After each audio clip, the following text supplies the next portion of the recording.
ইনক্রাফটের প্রতিষ্ঠাতা Steve jobs 2007 সালে 9 জানুয়ারি সান ফ্রান্সিসকোতে প্রথম আইফোন উন্মোচন করেন। এরপর 29 জুন 2007 সালে মার্কিন যুক্তরাষ্ট্রে প্রথম আইফোনের বিক্রি শুরু হয়। 2007 সালে আইফোন 2G দিয়ে যাত্রা শুরু হলেও সময়ের সঙ্গে সঙ্গে আইফোন প্রযুক্তিগত দিক থেকে ব্যাপক উন্নতি লাভ করেছে। বর্তমানে আইফোনের বাজারে একাধিক মডেল রয়েছে। সাম্প্রতিক বছরগুলোতে আইফোন 15 সিরিজ বিশেষ জনপ্রিয়তা অর্জন করেছে। 2024 সালে তৃতীয় প্রান্তিকে আইফোন 15, আইফোন 15 প্রো ম্যাক্স এবং আইফোন 15 প্রো বিশ্বব্যাপী সর্বাধিক বিক্রিত স্মার্টফোনের তালিকায় শীর্ষ 3টি স্থান অধিকার করে। নতুন মডেলের আইফোন আসার গুঞ্জনে গ্রাহকদের মধ্যে ব্যাপক উত্তেজনা দেখা গেছে। বিশ্বের বিভিন্ন দেশে আইফোনের চাহিদা ভিন্ন ভিন্ন। যুক্তরাষ্ট্রের কিশোর কিশোরীদের মধ্যে আইফোনের জনপ্রিয়তা অত্যন্ত বেশি। 2021 সালের 18 থেকে 24 বছর বয়সীদের মধ্যে 74% আইফোন ব্যবহার করতেন। ইউরোপ, চীন, জাপান ও মধ্যপ্রাচ্যের দেশগুলোতে আইফোনের জনপ্রিয়তা তুলনামূলক বেশি।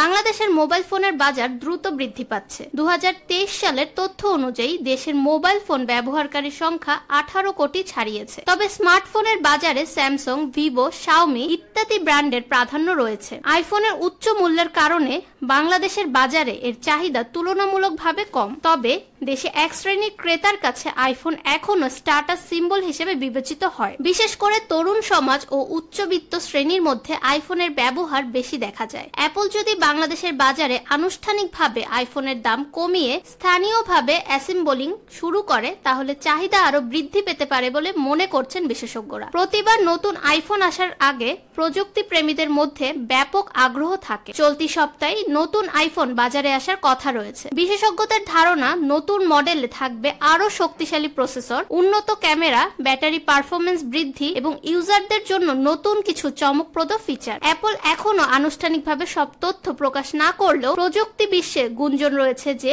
এবারও তারা বাজার কাঁপানো নতুন কিছু আনতে যাচ্ছে। ফাহমিদা বিনতে আনোয়ার, নিরপেক্ষ নিউজ ডেস্ক, ঢাকা।